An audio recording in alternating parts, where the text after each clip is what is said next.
would like to start with Dr. Nataraj.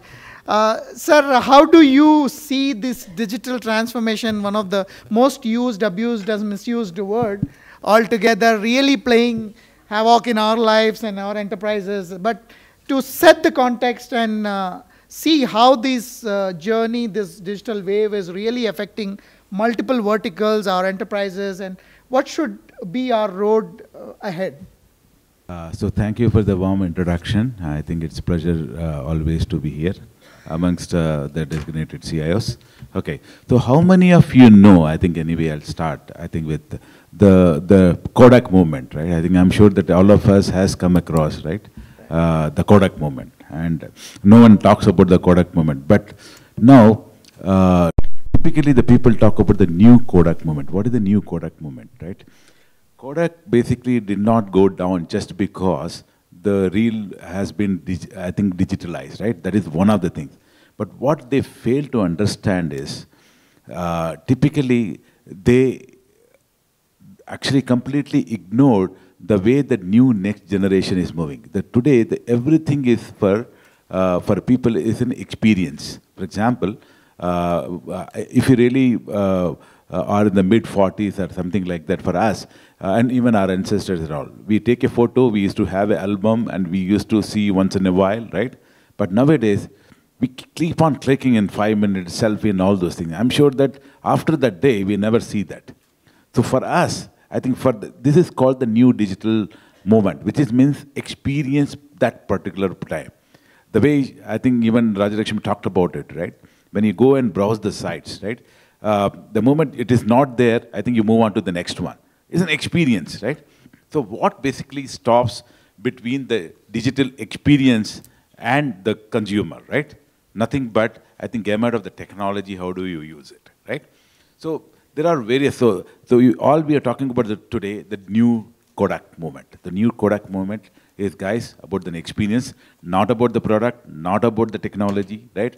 If you're not able to give a good customer experience, irrespective of whatever the industry that you're in, you will not survive, right? It's just only a matter of chance. Now, coming back, I wanted to show some good, you're talking about the digital transformation. I think that is more abusive words in any way. But because many of them, I think, if you really see, right from the mid-sized companies to large-sized IT companies, right?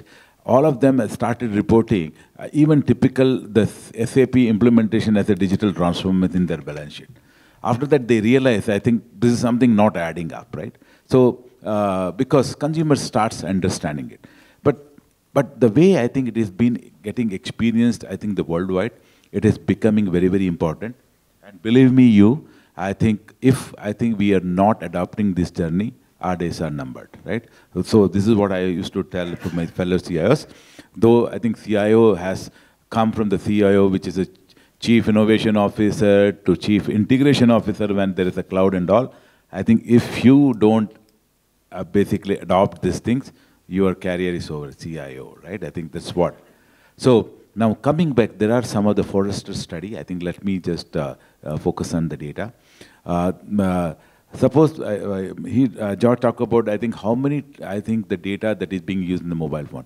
But all of us, I think, if you really see the mobile phones, their users, how many times that we see a phone? Any guesses? How many I think, the times we see a phone in a day? Sorry? Countless, yeah. So actually, there is somebody who has counted it, typically, and that is also, they say, it's a underrated because there is highest is, they could say 250 times to the 150 times per day, right? It sounds very high, but this is how it is, right? So that means when you are saying, so the entire digital experience is typically transforming from the big bang, the PC, to the iPads, to the phones, right? Including your banking and so on and everything. But however, that underneath layer remain the same, whether you typically your contact centers, you're basically reaching out to the different channels, right? Right, the way I think the technology is being transitioned from the multi-channel to the omni-channel, right? Which has been the topic of the day. The only difference between the multi-channel and omni-channel is in the omni-channel, till the consumer gets it, right, irrespective of the channel, right, they see is one end product, right? It's a seamless experience again, right? Everything is defined from the experiences point of view. Now, coming back, there is an industry called Pinnacle Consumer, and everybody knows what it is I'm talking about. They have implemented typically this, I will not name because the product is not relevant here, what kind of thing. But similarly, omni-channel experience, I think, which Rajalakshmi talking about, the contact centers and the Site24 bar and so on, all of those things. But similar kind of a product is being installed. I'll tell you, the project was typically a 34 million savings in 5 years, and it has been documented, right? 34 million in savings. The implementation happened in the 14 million, and it's US dollar, and the savings is being done in typically 12.8 months itself, right? So that means not only that is only just outcome from the IT standpoint. What business gets it out of it? That's more important. There is a dropout of the 50% of the dropout of the customer is being saved, right? Due to the experience, right? On click, I think I'm not useful, I think just move on to that. 50% of the customers, which is a dropout, is being saved. 1 million basically US dollar typically happens in terms of the customer sales, I think, which has gone up. So some of this statistic, why it is important, right? While we still think about from the IT standpoint, but it's very, very important that how well we stitch to the business, right? If you go to the CEO saying that I wanted to use a 24/7 and or some things like that, if we cannot relate to the business, I'm sure that nobody is going to, I think, proceed with your budget. But today we are into the B2C, I think B2B, all of those things. But definitely what it stands is, and everybody I'm sure, you know, right? Even in India, right? I think 2 of the Amazon are probably the Flipkart, the sale happens. How many, I think the $1 billion save happens, right? I think you know, you all heard about it. That is nothing but, I think if the customer experience only sees that how typically the number of the consumers rises, and that particular part of the time, if you're not there, you will lose. Dr. Rashmi only talked about the employee, the productivity and so on, and plus the penalty. But I'm just talking about an opportunity here. The opportunity loss, right? Absolutely. Which is much bigger than all this adding up, right? So guys, please understand the opportunity loss, any of these things that you're doing, it's very, very important. So coming back to the omni-channel experience, definitely I think we are trying, right from the customer today don't want to go back to the stores. Customer don't want to go back to any of the, even for the banking. They wanted to have everything self-sufficient. When there is a self-sufficient, the technology in the, whether it's the chatbots or the voice enabled or what all, I think you can, I don't want to talk about the mode of the technology. I'm sure that many of them you have implemented. But what is being important is how typically everything is integrated and then give you the one side of the product to you, right? That is a new Kodak movement, right? So please understand, and if you can give this new Kodak movement to all of your consumers, all of your employees, right? I'm sure that, I think definitely today we are all talking about CIOs to be all, even the CEOs and also going to the boardroom. Probably I think we will have some more discussion when it comes. I think I'll just hand over again back to that and then see, I think, how this discussion moves on. Thanks. Thanks, Dr. Nataraj. Very well said. And RD, from logistic vertical altogether, how do you see the customer journey and what kind of a digital work or digital transformation is taking place in the logistic vertical as such? Well, thank you, Thomas, and it's been great to catch up with you after a long time. I would start from an experience perspective and then move into logistics. I think when we look at an experience, the product and the services are becoming commodities in today's world. Right. Experience is the only differentiator that remains, right? So when you have a product or services, it's only the experience which differentiates one product or services with another. So when you look at that experience as a key differentiator for your service offering, it becomes more intrinsic for you to build up the capability in the organization to make that experience seamless for end consumers or end customers, be it whatever it is. So when I look at this experience journey from one end of the spectrum, that what kind of experience earlier the consumer or the customer had, to what they are experiencing today, it's a long distance that the consumer has traveled. And when you look at the consumer or the customer, there's a one focus that the users, whoever is the user of that particular product or services, is colliding. So one user will tend to have many experiences and services of product usage. And you need to identify that particular user with respect and connecting him to various service offerings. And that's where the key point is, identifying that user and the experience he goes through. Now, when I look at logistics, and logistics as an industry is very, very evolving. It's a nascent stage of digitalization. It's a nascent stage of digital transformation. There are many players. The young players are there. There are many old players who have been there in the market. The way the logistics industry is disrupting the space is that there is a lot of B2B business, and there's a very small amount of B2C business. The B2C business is the end consumer business, where you ship your household goods or you ship your product or whatever it is at a consumer end, right? The Amazon services is a B2C kind of a service, which is a very small minuscule of the logistics industry. The biggest industry per se in the logistics sector is the B2B, which is almost $250 billion industry in India. So that $250 billion industry is getting disrupted with new technologies, the way the technology is being adopted by the customer. So what is happening is there are two sides of the story of logistics. One is a customer side of the story. One is a trucker side of the story, right? All logistics companies do not own trucks.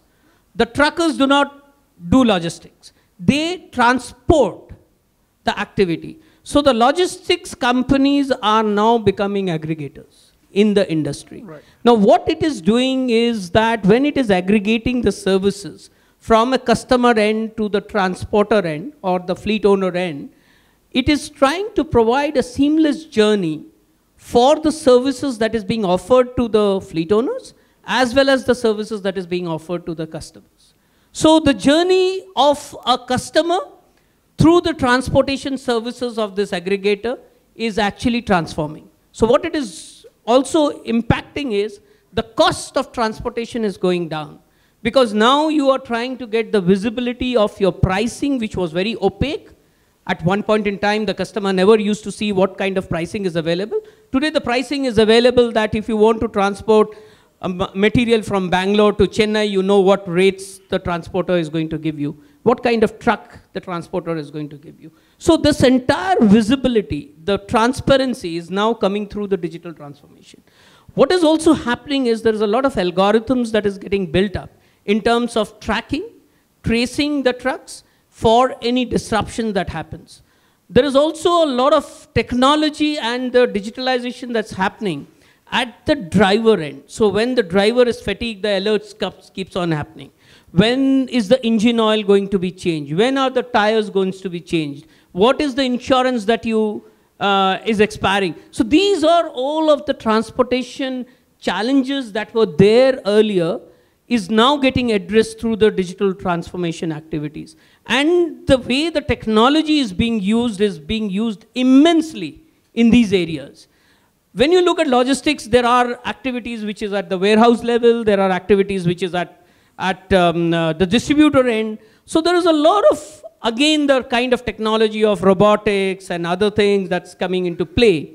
And a bigger work that's happening is on the blockchain. So blockchain is actually trying to bring in a more transparency with respect to contracting activities between the truckers, the customers, the bankers, and the overall. So there is a lot of disruption that is happening all across the industry, and it's a huge, huge industry in India which is actually getting disrupted. So you will find a huge amount of activity, and Government of India is actually building up huge logistics park to build those capabilities. So you will very soon find that when you are driving on a highway between Bangalore and, say, Chennai, you will find that the smaller trucks, which is a 9-ton or a smaller trucks, you will never find them on the highway after maybe 5-6 years. You will find a 30-tonner truck, which you find in US or Australia. The huge trucks would be plying. Because what is happening is, there is a disruption that is also happening in terms of highways, that they want highways to, for the faster transportation of goods. Because the road transportation is the biggest transport activity. So also, they're integrating multimodal transportation. That means that for a customer, irrespective of what mode of transport a particular customer is using, the service provider is providing them with a clear activity that whether they will use a rail or a road or an air transport to transport their materials. So that's how the change in the entire logistics sector is disrupting. Well, thank you so much. And according to our research, it says that close to 25 billion US dollar economic value can be unlocked with the digitization in the logistics space itself altogether. So we heard about the new Kodak moment. We heard about multiple touch points with the customer and delivering that experience across the value chain. But I'm sure in all this, technology plays a key role, and it works as an enabler altogether. So Raji, my question to you is that how does the advancement in technology brings in a better digital experience within the organization who are running and enabling this all? Yeah, as I said in the beginning, this digital transformation is actually a journey. So the different industries or the different organizations are in different stages. There is no escapism from that. They have to, some point or the other, they have to adopt it. As Dr. Natarajan was saying, if you don't adopt the newer technologies, you're gone. So you have to do that. But only thing is, there are two things in bringing about this in this journey. Any change that has to be brought in any organization, it has to be both top-down and bottom-up. So all employees in an organization has to be in line with whatever changes is planned. And importantly, from the top management is also needed. The concurrence from them is also needed. That is number one. Number two is, don't try to do about any change in a drastic way. Just take baby steps. Keep in mind your end customers and your business at large in your mind when you bring about even if it is a digital change. Take small steps. That's when, even if you fail, you can correct and you can move on. So those two are very important to keep in mind if you are trying to bring about any change in your organization. And of course, there are a lot of technologies or technology tools that are available. And as I said, it all depends on what the business need is and what the your customer needs are. Just don't blindly go about adopting everything because the other person is doing. For your business, those things may not be needed. For a simple application, you need not go and do all the tools and monitoring inside it. Right. Based on your business, based on your user needs, go about bringing the change and adopting the digital wave. So your recommendation is more phased out approach altogether and based on the life cycle keeping of the user organized. in mind, yeah. Keeping your customer in mind. Because at the end of the day, we are all serving our end customers. Sir, would you like to add something onto that? I think the couple of other use cases, I think it's interesting, and typically the baby steps and all of those things, right? For example, I think how this typical, when you say the monitoring, still people are related to the 99.99% uptime and so on. But guys, I think this becomes a hygiene now. I think any IT guys talking these parameters to typically to the CEOs or the executives, they will say, I think, what is big deal, right? I think this you have been telling with the Rajni.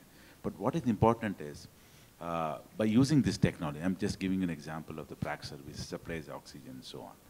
So I think we have done one of the digital transformation project with the smart meter, right? Typically, it goes on the pipe, and then if you really see that North America and all, there's a cold, and right? How do you basically, by monitoring, manage the workforce, right? I think it sounds typically vague. Hey, I think you're monitoring the IT system. How come I think you are managing the workforce, right? But see, typically the smart meter, when there is a 0 point some percentage, still that smart meter shows the green. So that means there is a storage, and then there is a final outcome. I think when you monitor it, I think typically the leakage is much more than it runs in the millions, because still the meter shows the green. That is one. Second thing, when there is a pipeline breakage, for example, in the cold and all, there is a typically breakage of the pipeline and so on. And when you monitor it, right, typically from those levers, right, then you tend to realize during this time, the statistics, right, during this time, the damage of the pipes is because of the environment happens. So that means this particular area needs a much more workforce than the others. That's how the planning goes in. So if you are in an industry, whether it is say any of the BPO or the financials and some of those things, look at the used cases. I'm sure that I'm talked about one of the things, even in the retail, right? For example, monitoring how it happens. When I say that it happens when you walk into the stores, right? People are now looking at it, how many times that you're trying. For example, if someone walks into the Ellen Solé and then says, does that 10 tries, but only buy one, or even you don't buy one. What could be the reason? You might not like the color, you might not, the size is not fit in, right? These are all the various options, right? And then I'm sure that he's not walking for the first one, and everybody basically today enters the customer ID, mobile number, you can track and everything. So with that, I think they can really look at it. I think when the 5th time that customer walks in, right? By this time, the parameters is completely known. So actually he gets it, what typically is it is in his mind. So if you can increase typically the buying rate by even the 50% of a person, see the kind of the business it jumps in, right? This is how I think one should think about in the industry they are in, how to basically enable business by the virtue of the digital transformation. Digital transformation will not just accidentally, I think, will drop in from the air, right? It has to be created. If it has to be created, definitely you need to have the BPOC. When I think I was basically managing the large billion-dollar organization, so I have formed an organization called BPOC. What is that? Business Process Operation Council. What does that mean? I think while we are enablers, but still we would like to have how the business wants us to be run. There are functional guys, there will be a line managers, there is a supply chain guys, right? Being part of the one thing. And you talk about the one problem. Employee attrition can be one problem. What basically attrition is, if you can monitor the sentiment, there are tools available, there are all of those things, the social media feeds and all of that. If you can relate to this kind of a data and work with HR, you can control the attrition, right? Because always I tell simple things. When person moves out, there are 2-step process. One is what I am not getting from this organization. When basically I get irritated, I look out, then what I am getting in the other organization. So that means the number 2 becomes much larger when the number 1 irritates, right? So the step 1 is always the first one. If you can arrest it, you can control 60–70% of your attrition. So that's how I'm saying that the functions, if you really control and then put the technology space and then give them I think that the data, right? Data is, I think, I'm sure that much, but how to make use of those data, right? It's very, very important. And then I'm sure that each one of you can come out with a productivity improvement in each of the functions. Finance functions, HR functions, business line functions, right? I think I'm sure that it's different for the different industry, but definitely there is an opportunity for all of us to have them formed digitally, and also especially those who are in the retail, media and all those things. This omni-channel is definitely a very, very important part. If you cannot give an experience of person from the one touch, right? And definitely it is very, very, I think you'll not be there in the business for long. Right, thank you. Very interesting point you brought in about the data and drawing insight out of the data and ensuring that it works for the continual improvement and changes. At this point, I would like to open it to all the delegates as well, in case if you have any query, any question for the esteemed panel here, you can just raise your hand so that the mics can come around. By the time you think about your question, let me ask you a question. in your respective organization, who is driving the digital? Is it the CEO? You can raise your hand. Okay, few. Or is it the CIO?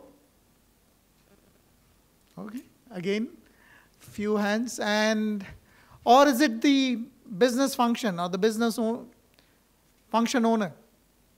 Okay, so we have almost like equal. But what I could see is that most of the organization you are representing, the feel what I am getting is that it needs to be driven top down from the CEO. Yeah. No one has a question. I'll ask, how many are from the healthcare industry? Can you raise your hands? Retail? Retail. Okay, the retail, I think Yeah. I said two. Yeah. What is your, I think, most challenging situations today, if at all, I think, not specific to the one which you see it? Culture. Culture, Okay. yes. Culture in both. One is inside and also the outside, right? I think. Internal and external. Yes. Yeah. Any other point?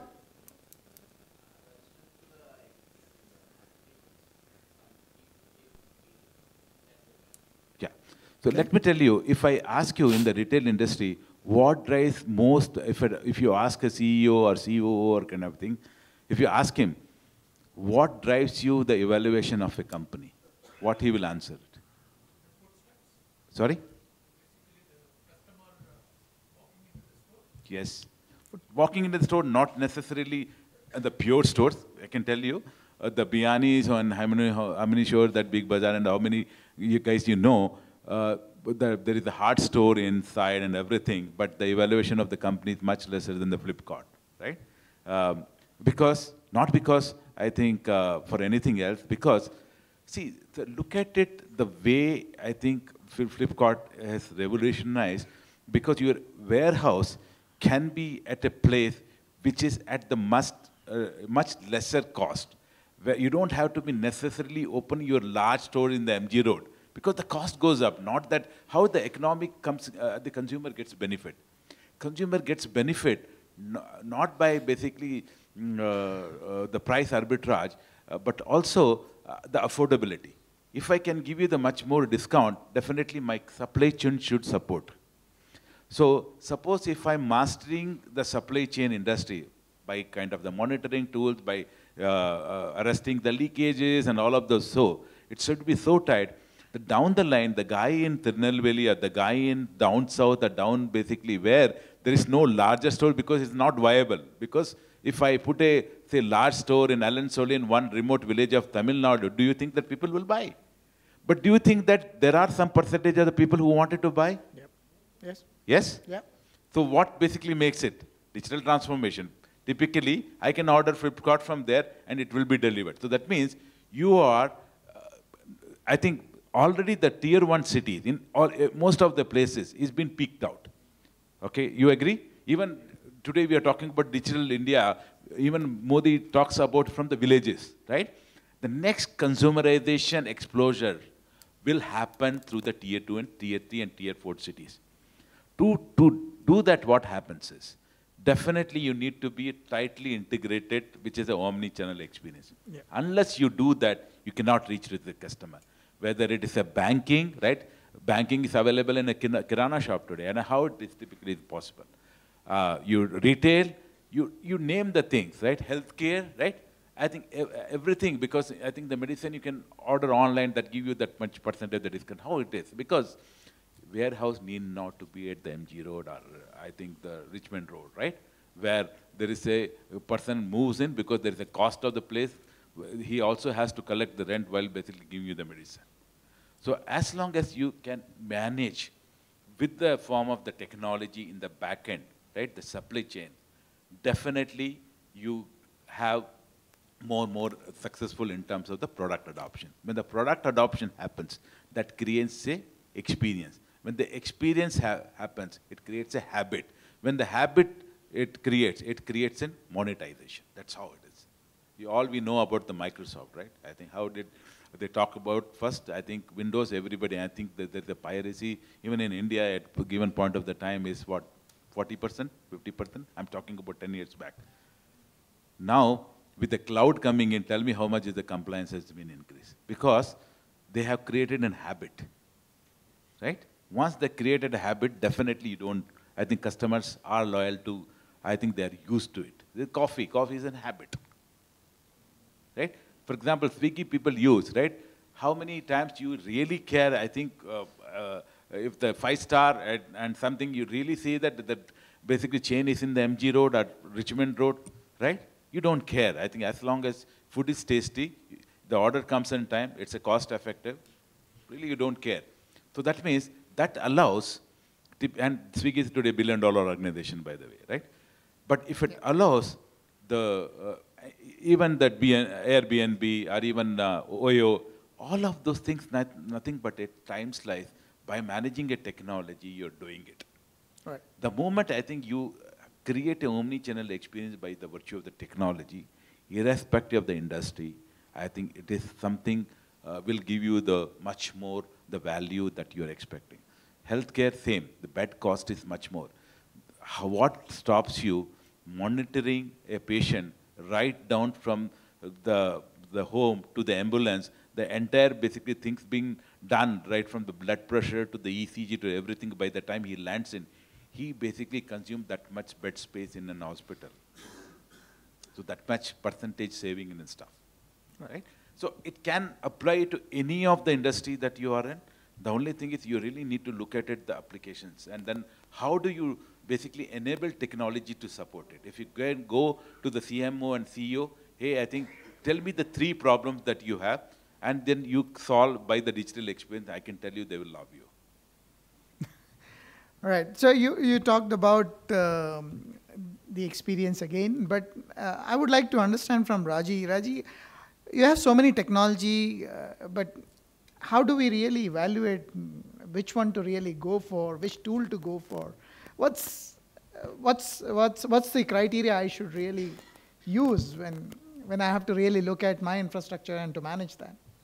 Yeah, I think I have told that already. If I have to say it again, there is no standard formula for those things. It again varies from business to business, and depending on your customer needs, based on that is what you have to choose. Possibly what you may have to look into is certain businesses, you may have to see how long they have been in business. Based on, is the culture of the tool or the organization that you are tying up with matches with your culture. So those are some things which you may have to worry about, because you evaluate a tool and start using it, and if it's going to go out of business or somebody is going to acquire it and start using it, you may not be, then if you have to change it, it's a great deal, because there is a lot of effort that goes in training, retraining, using, and with the tools to be used. So be wise in choosing what is needed based on your business needs and your customer needs. And in your monitoring tool solutions and all, you have, now everybody is talking about various emerging technologies coming up, AI coming up, AI layer coming. So do you also use certain AI layers around your technology solutions? Yeah, I didn't want to get into the product, but you're more and more asking about it. So we do have all the AI technologies being used in the product. As I said, we are a higher technology-focused company. So there is a separate department which takes care of this analysis and R&D and AI components, and it's being used in the product. It is more like, say, AI is more of a, I would say, hype word or something. They use it in now every fields. It is, at the end of the day, some automation that you want to give for your customers, for the betterment of the day-to-day, how you can make your life easy, or how you can make your customers' life easy. That's the end point to it. Because if you take the monitoring tool itself, if you want to give alert, or it can be anything, when it breaches some threshold, if suppose my response time is about 10 seconds, nobody has the patience to sit for 10 seconds, give me an alert. So nobody, I mean, it used to be a time frame where you have to configure that. But today, now we know that what is the baseline of those metrics, because the data is all available. We go about automatically changing it based on the data collected, and that's what is automation, and that's what is AI. Just that the terminologies vary, and it can be applied to various other fields as well. So with respect to AI or the technology, and one important thing to remember if you have to adopt AI in your organization is, as the word indicates, it is artificial. It is artificial intelligence. So if you're going to, it all depends on the data, how much of data is available and you are processing it. And it is very important for you to feed that engine with the right set of data. If you're going to feed it with garbage in, you're only going to get garbage out, because it's only a mission, or the value of the data that you give is important. So that has to be kept in mind when you have to adopt AI. See if you are giving it the input as the right set of data that has to be fed in. So that has to be kept in mind when you are adopting AI. So you have to train the system. Yes, train the system correctly with the correct set of data. Right. And I heard you guys invest almost close to 40% of money back into R&D. R&D, we do have that. Good. So any other queries? Oh yeah, Mike, please. Yeah. Pricing. Yep. I got that question. I'll finish that. He asked about the pricing for the product. Sure. So the product is available for 30-day free trial. You can just sign up and use it. After that, the pricing varies based on how your needs are. If you want to use, it's a pack model, flexible pay-as-you-go model. If you want to monitor 10 servers or 10 websites, it is $10, equivalent of INR. I don't have it there in the website. $10, pretty much $1 per server per month is the cost. And there are competitions, people who have said it's only 1/4 or 1/10 of what the competition offers. That's why I put it as low cost, value for money, cost effective. Based on your needs, we can work out the pricing. We can get connected and do that. Right. Great. Yeah. I have a question to Mr. Datta.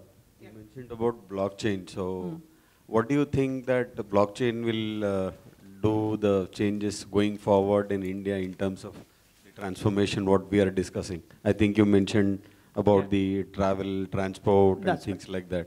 And they are already, I think today or yesterday, the blockchain forum, global forum has won the verdict at Supreme Court that the cryptocurrencies have to be, put in India and things like that. What do you think that it will change in IT?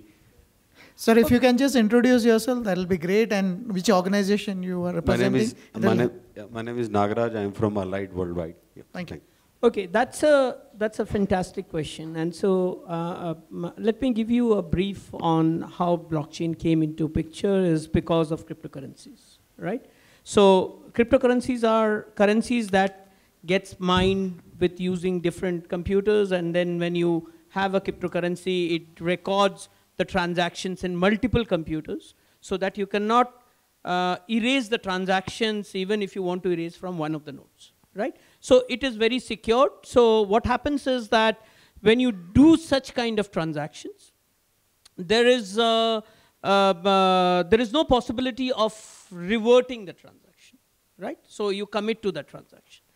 So what happens? What will happen in the blockchain world when we move into lots of transactions that you take place, in terms of either the financial transactions or it could be a commercial transactions that happens between parties, right? So you issue an order or you issue a contract to your vendor, and there is a clause of commitment in that contract, right? And that contract gets finalized and the vendor gets paid. So who pays the vendor? It's the customer as well as the bank. So in this case, there are three parties involved, right? So there is a customer, there is a vendor, and there is a bank, right? When you use a blockchain kind of a technology, you commit a contract between the customer, the vendor, and the bank, so that when the customer gives that contract, there is an agreement between the customer and the vendor, and there is an agreement between the customer and the bank, and the vendor and the bank, right? So on fulfillment by the vendor, the customer agrees to pay a certain amount. So what happens is that there is always a delay in payment to either the vendor, or there is always a contractual discrepancy by vendor admitting that I have completed my service and the customer not agreeing to that service, right? There is always a disagreement, and it happens in all the cases. Like if you are in a software industry, you will find that you have not given this in time, so I have not paid you in time, so there is a delay, there is a penalty and all that.